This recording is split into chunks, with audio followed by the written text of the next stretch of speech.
y de a poquito a lo mejor se agrega alguien más. Vamos a comenzar, como les dije, con el discurso que quedó pendiente de Emma Watson para que estén bien atentos y podamos trabajar en base a él también los argumentos de este discurso. ¿Ya? Así que, tío Pato, coloque nomás el video. Lean bien, chiquillos, porque está en inglés ya, así que por favor léanlo.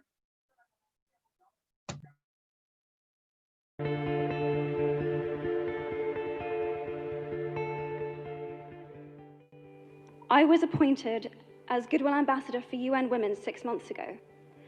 And the more I've spoken about feminism, the more I have realized that fighting for women's rights has too often become synonymous with man-hating. If there is one thing I know for certain, it is that this has to stop.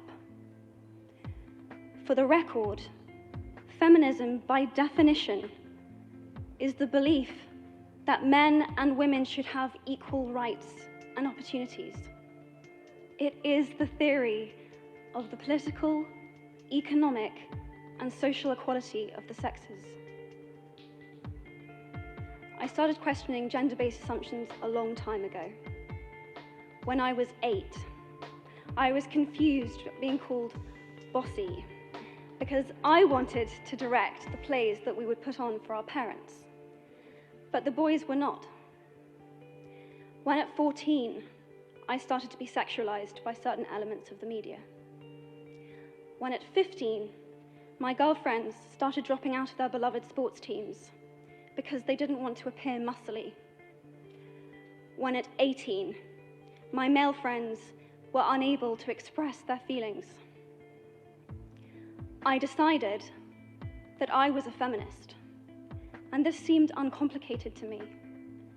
But my recent research has shown me that feminism has become an unpopular word. Women are choosing not to identify as feminist. Apparently, I am among the ranks of women whose expressions are seen as too strong, too aggressive, isolating, and anti-men, unattractive even. Why has the word become such an uncomfortable one? I am from Britain, and I think it is right that I am paid the same as my male counterparts. I think it is right that I should be able to make decisions about my own body. I think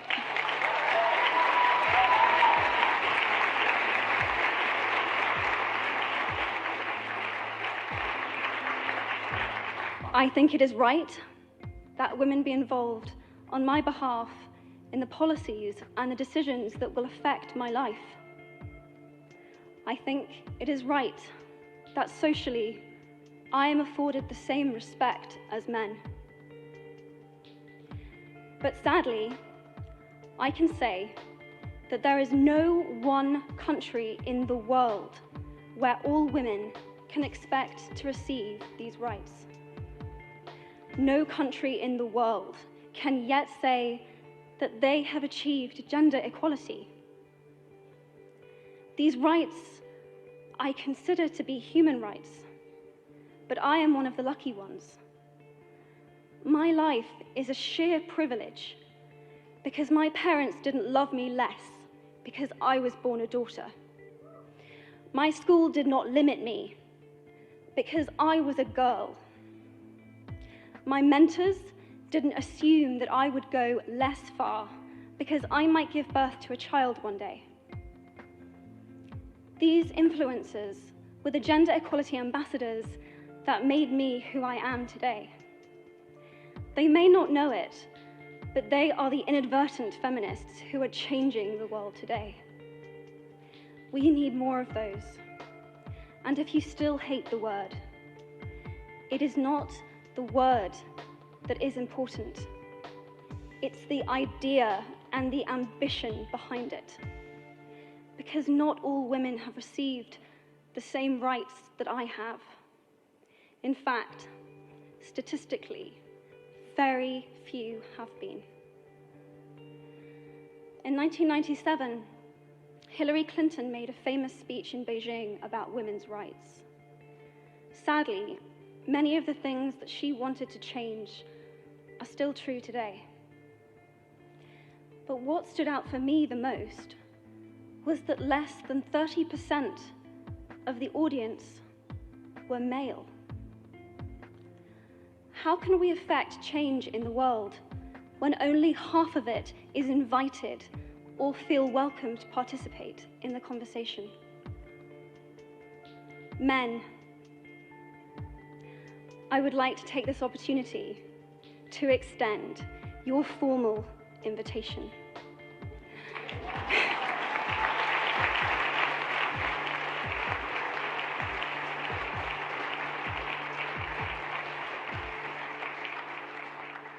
Gender equality is your issue too. Because to date, I've seen my father's role as a parent being valued less by society, despite my needing his presence as a child as much as my mother's.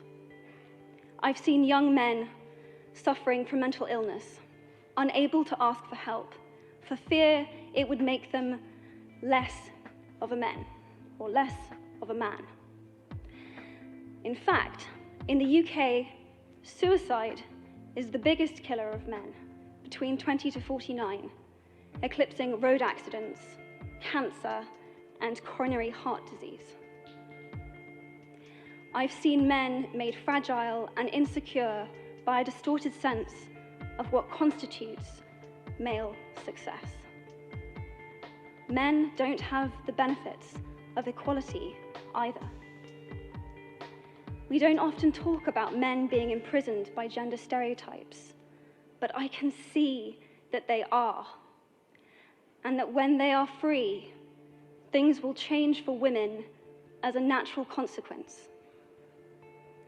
If men don't have to be aggressive in order to be accepted, women won't feel compelled to be submissive. If men don't have to control, women won't have to be controlled. Both men and women should feel free to be sensitive. Both men and women should feel free to be strong. It is time that we all perceive gender on a spectrum instead of two sets of opposing ideals.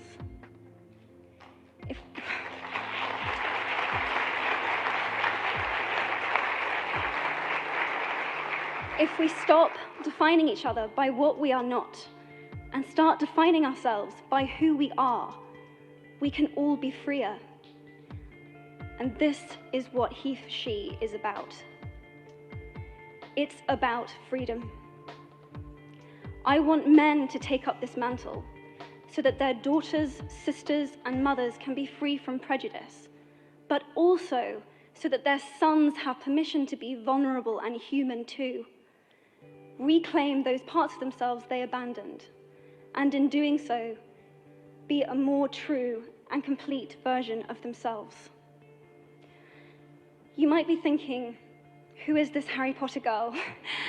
And what is she doing speaking at the UN? And it's a really good question. I've been asking myself the same thing. All I know is that I care about this problem, and I want to make it better. And having seen what I've seen, and given the chance, I feel it is my responsibility to say something.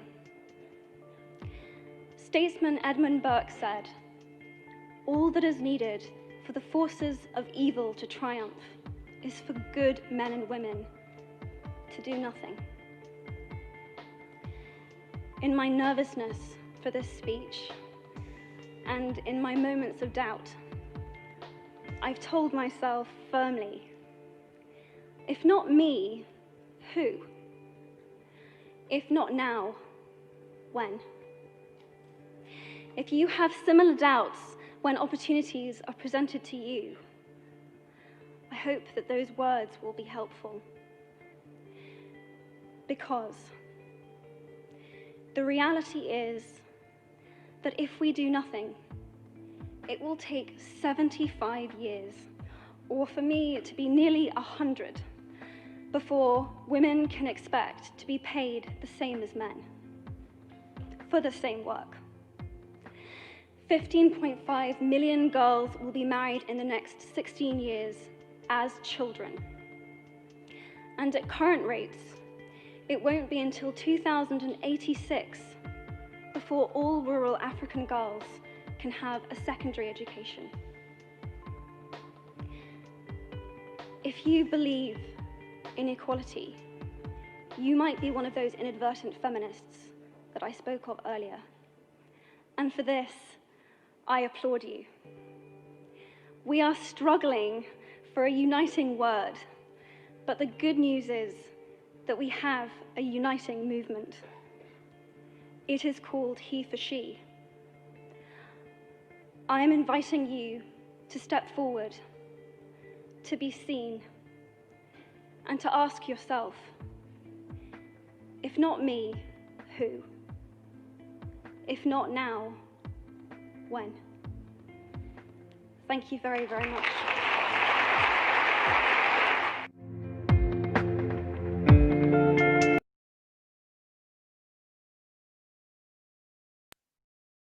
Gracias, profe Pato. Ya, chiquillos. Ahora sí, vamos a... Se me queda pegada la cámara igual, a ver. Chiquillos, a ver. Aquí nosotros podíamos ver que Emma Watson nos estaba hablando respecto al feminismo. ¿Qué pensaba o qué quería decirnos ella respecto al feminismo? Ahora sí pueden escribir en el chat.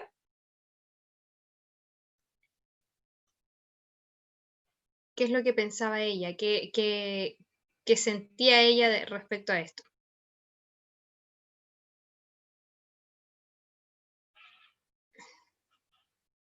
Muy bien, ahí Diego Salamanca escribió algo que es súper importante, que el feminismo no es sinónimo de que se odie a los hombres, ¿ya? No quiere decir eso. Y hablaba de una igualdad de género. También Tristán ahí nos dice que como que hombres y mujeres tengan los mismos derechos. Exacto. ¿En qué momento, chiquillos, nosotros podemos ver que esos derechos se ven vulnerados, por ejemplo, en la mujer? ¿Qué ejemplo pudo haber dado ella? ¿Cuándo a las mujeres no se les respetaban sus derechos?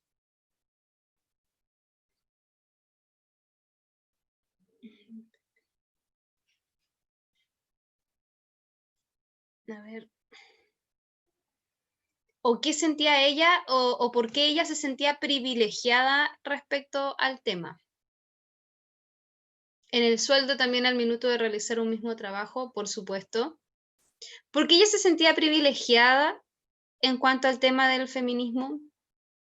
Porque, buenísimo, porque no la limitaban por ser mujer. Ya, a ella no la limitaban por ser mujer, y lo otro es que ella nunca sintió miedo de que la fueran a rechazar porque fuera a ser madre en algún momento, cosa que ocurre. Ya en algunos trabajos hoy en día a las mujeres aún se les dice que son un cacho las mujeres porque se embarazan, ¿ya? No así al hombre. Ahí habla de... el feminismo real es una rama filosófica, ¿ya? ¿Qué más podemos decir? ¿Qué otra cosa hizo a ella que no la limitaba por ser mujer? ¿Qué pasó? ¿O a qué se enfrentan las mujeres también hoy en día? Tal vez en ese entonces, porque este discurso desde hace unos años atrás era distinto. Ahora, ahora quizás ha tomado aún más fuerza el feminismo, ¿ya? Y si bien, ¿por qué creen ustedes que se utiliza el término, algo fuera del video, que se puede estar utilizando el término feminazi, por ejemplo? ¿Por qué se utilizará ese término como para burlarse del movimiento feminista? ¿Qué pasará que hace que eso ocurra?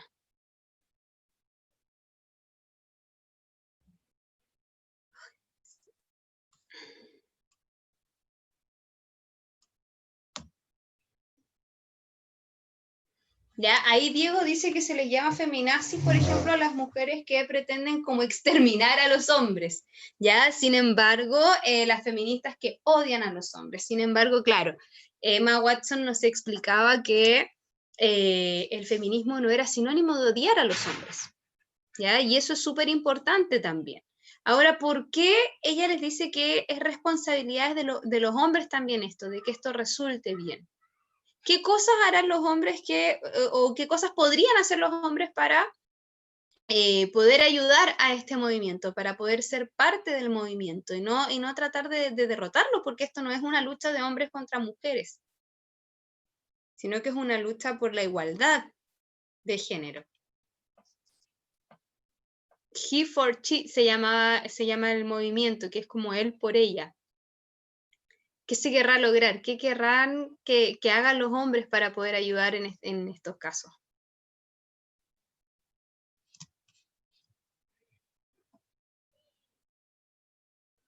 ¿Qué dice ahí? Ser un aporte. ¿Pero de qué manera puede ser un aporte? ¿De qué manera un hombre puede ayudar al movimiento feminista?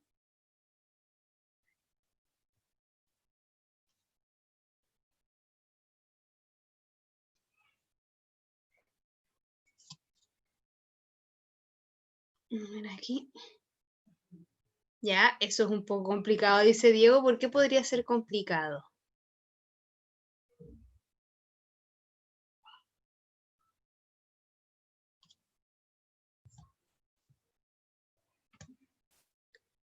Ella presentó, ¿se dieron cuenta ustedes que ella presentó distintos argumentos para decir por qué tenía miedo y por qué se sintió privilegiada?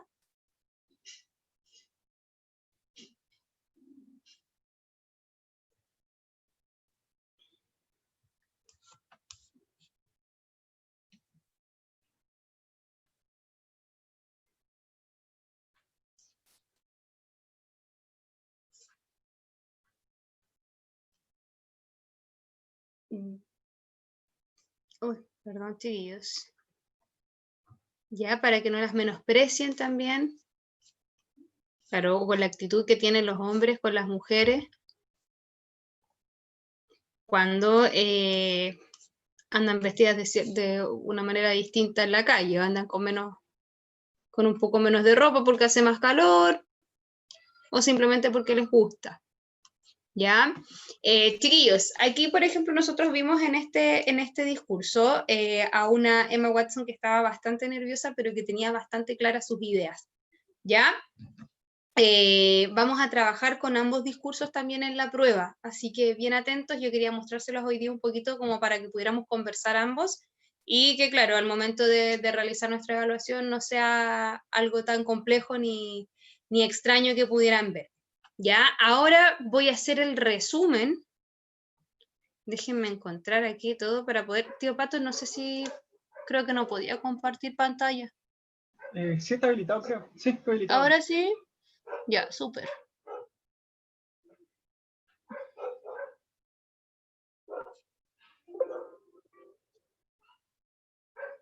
Déjame aquí tratar de abrir el Power. La verdad, chiquillos, que en la clase que tuve a las 2 de la tarde tuve muchos problemas con el internet, así que está bien complicado.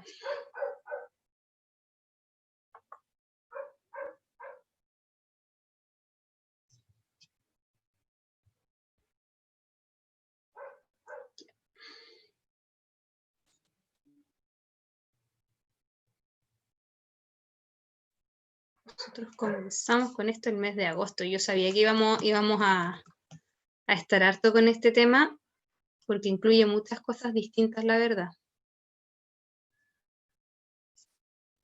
Esta prueba, sí, chiquillos, va a ser extensa. Ya no va a ser muy, muy breve, va a ser más extensa. Harto de análisis, pero va a ser extensa. Va a ser el próximo viernes. Ya.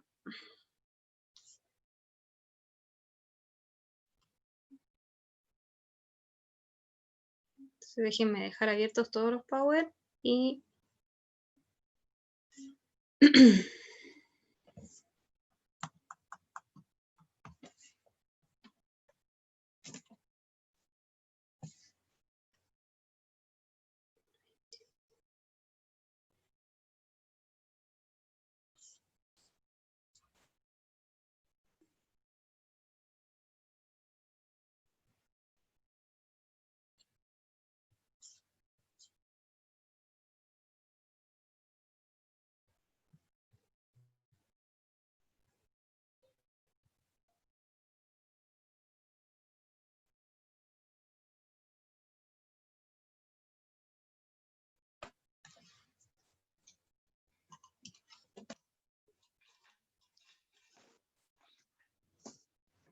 Espérenme un ratito.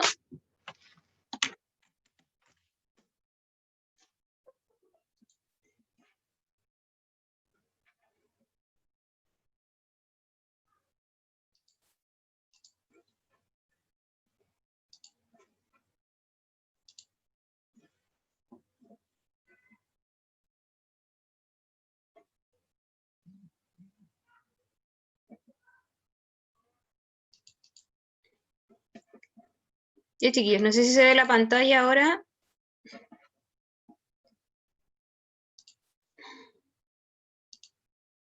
Ahí sí se ve. Sí, ya, súper.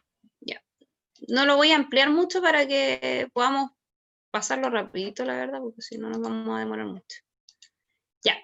Chiquillos, nosotros partimos de esta unidad que hablaba de los medios de comunicación masiva, ya dando distintos ejemplos y distintas características de estos medios. Ya, y que los medios de comunicación masiva no era solamente el hecho de ver la televisión o escuchar la radio. Aprendimos sus características, identificamos también aquí los estereotipos sociales, el sesgo en la publicidad, lo que existía dentro de estos medios de comunicación. Decíamos que siempre nos hemos comunicado a través de un medio, que es la vía o el canal por donde realizamos la comunicación, y que por supuesto esta comunicación es un intercambio, una transmisión, ya que precisa un código. Nosotros nos comunicamos con la gente, entregamos nuestra opinión, informamos de algo, ya, y esto precisa un código también.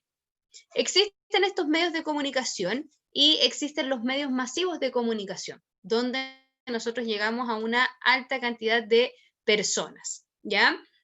Los medios de comunicación masiva son aquellos medios tecnológicos que sirven para enviar mensajes que van dirigidos a una gran cantidad de personas, ¿ya? Decíamos también que existían mensajes que iban dirigidos a un público muy amplio, así como un público también un poquito más reducido, ¿ya? Sin embargo, esto puede atravesar grandes distancias en un mínimo de tiempo. Hablábamos en distintas ocasiones sobre lo rápido que es hoy en día poder enterarnos de las noticias o de los hechos que ocurren en otros países o en una región distinta dentro de nuestro mismo país, ¿ya?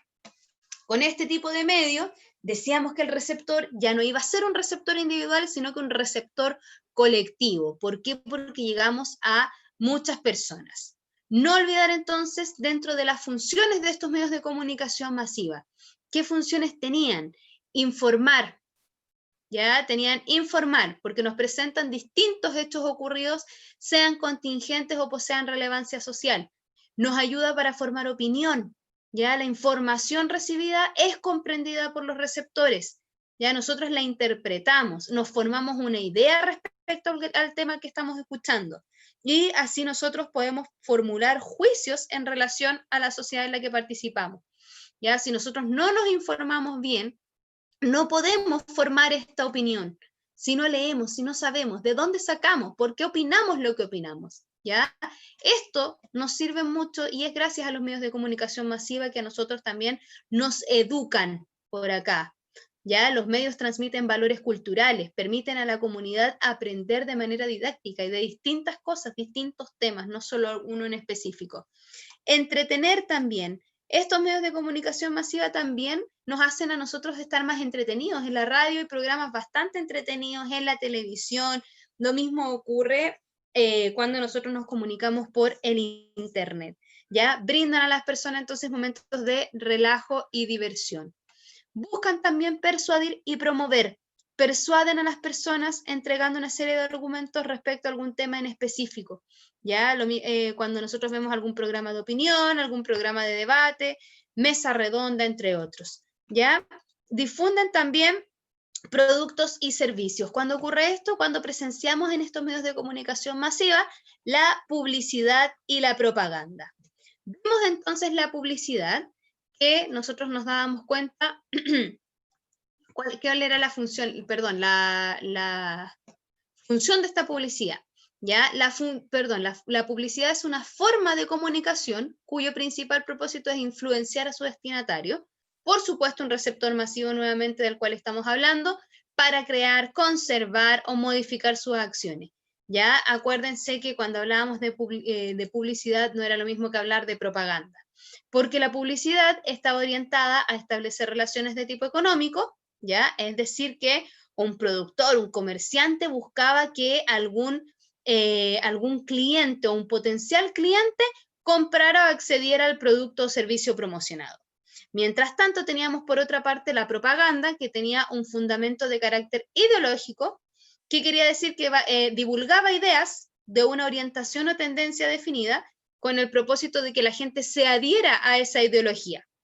Ya que hablábamos cuando, por ejemplo, teníamos las campañas políticas, ¿ya? O cuando alguna persona de alguna religión en específico trataba de convencerte a ti de que participes en esa religión, ¿ya? Ahí no habían intereses económicos o tú no tenías que pagar para poder acceder a algo, sino que había un interés más ideológico. Entonces decíamos que la publicidad establecía relaciones de tipo económico, teníamos por un lado un receptor comerciante o publicista y por otro lado un público destinatario cliente.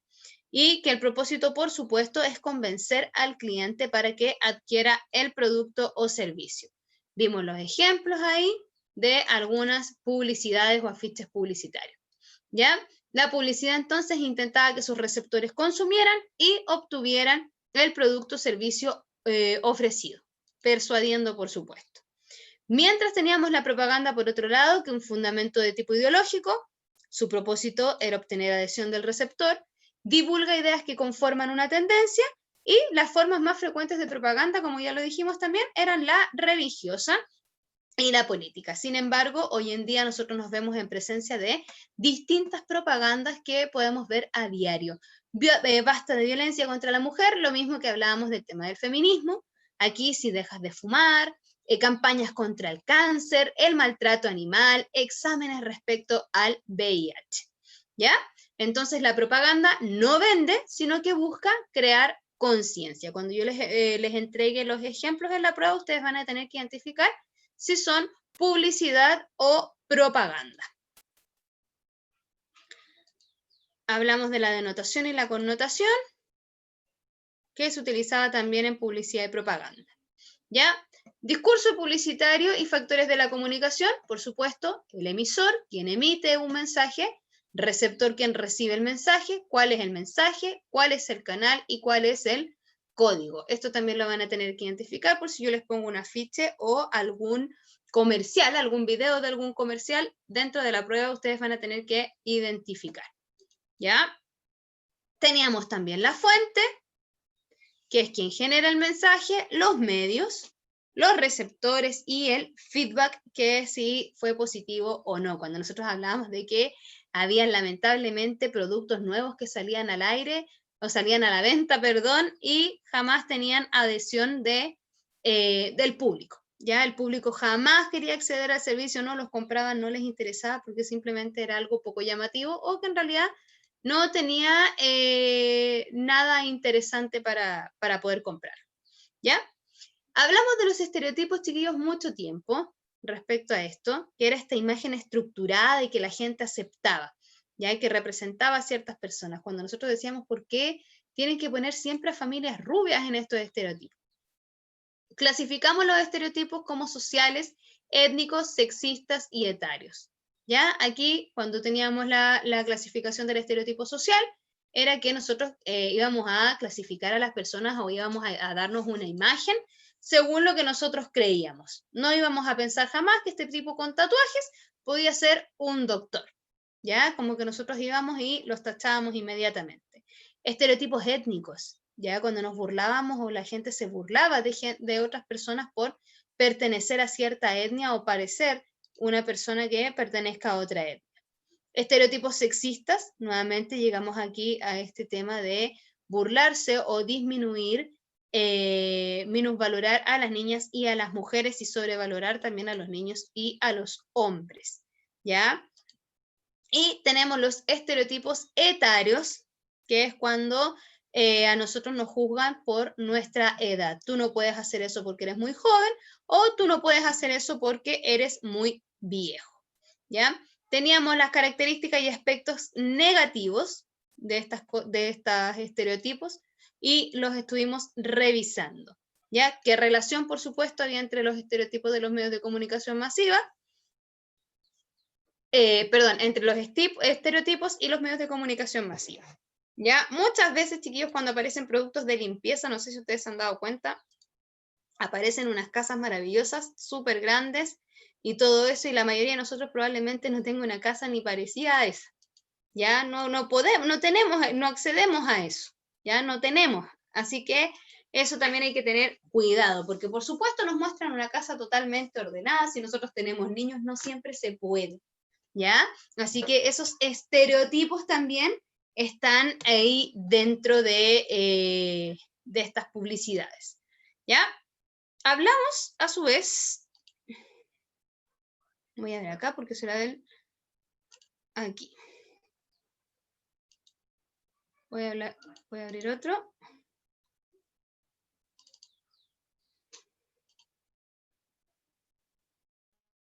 Dejamos en claro las funciones, la publicidad y la propaganda. Déjenme ver si tengo algo distinto en este.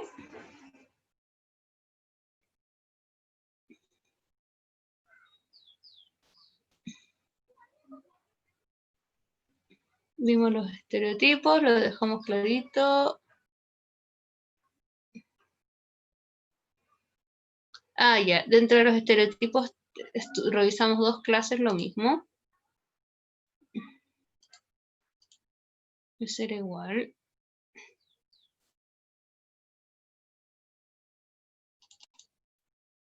Vimos también aquí los hechos y opiniones, ¿ya? La opinión que hacía la gente por algún hecho en particular. Ya analizamos y opinamos algunos sobre algunos titulares. Aquí nosotros teníamos, analizamos varios titulares, qué es lo que había ocurrido y qué opinábamos nosotros. Y hablamos sobre las etiquetas. Esto también que es súper importante, chiquillos, ya que son estas reglas que en realidad no están del todo impuestas, pero que debiésemos nosotros respetar, ¿ya? Para poder tener un buen comportamiento dentro del Internet y ser respetuosos, ¿ya? Ser respetuosos, ser tratados también con respeto. No solamente se trataba de que nosotros habláramos bien a la gente, sino que también ellos se relacionaran bien con nosotros, ¿ya? Así que ahí teníamos las etiquetas y hablamos también de los bulos en los medios de comunicación.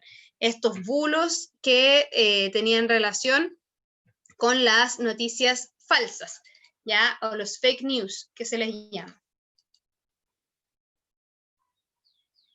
Ahí estuvimos viendo las reglas de etiqueta nuevamente y los bulos en Internet.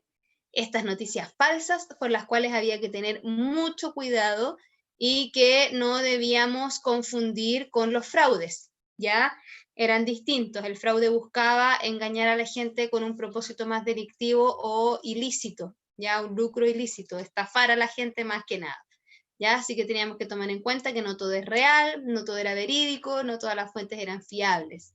Y por supuesto que debíamos tener cuidado con la divulgación o la difusión de información falsa. ¿Ya? Tener en cuenta que en Internet cualquiera puede escribir y la libertad de expresión nos impide a nosotros a veces controlar todo esto de manera completa. Ya nos exponíamos a muchos peligros.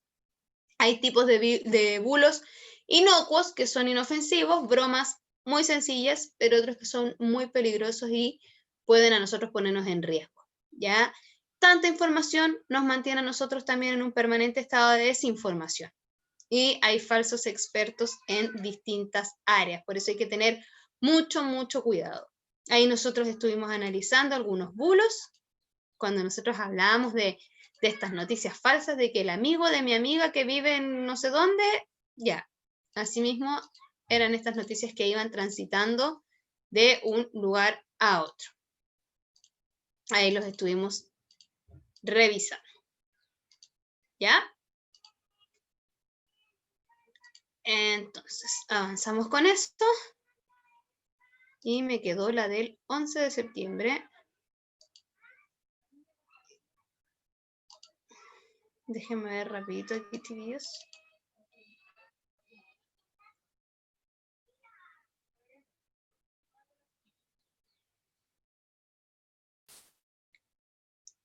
Ya, y lo que vimos el 11 de septiembre, chiquillos, que es lo que en realidad a mí me importa que esto se va a evaluar aparte, ¿ya? Esto lleva una evaluación aparte. Vamos a hablar de los bulos, de las etiquetas, de publicidad, de propaganda, todo eso en una evaluación, ¿ya? Y en esa evaluación también voy a incluir los discursos. Y en otra, que es más breve, es respecto a producir este texto narrativo en base a una crónica. Vimos los géneros periodísticos, que habían distintos géneros periodísticos, ya la noticia, el reportaje. Nosotros ya hemos visto la noticia en varias ocasiones. Por eso a mí me importaba mucho en esta instancia poder ver las crónicas, ¿ya? Y en base a una crónica vamos a realizar, vamos a crear un cuento, ¿ya? Crónica periodística. Ahí tenemos cuando se habla de crónica, un género narrativo en parte literario y en parte periodístico. Y es esto lo que vamos a trabajar, la crónica roja. ¿Ya? Acuérdense que la crónica roja es un poquito más sangrienta, más violenta. Hablamos generalmente de casos que tienen que ver más con asesinato. ¿Ya? Así que la prueba grande va a ser el próximo viernes y la de la crónica roja el lunes que sigue. ¿Ya? Así que con eso estaríamos, tío Pato. Vamos a planificar el relato y son 2 evaluaciones. Entonces, una el próximo viernes 9, si no me equivoco, sí, 9 de octubre, y la otra el lunes 12 es feriado, el martes 13.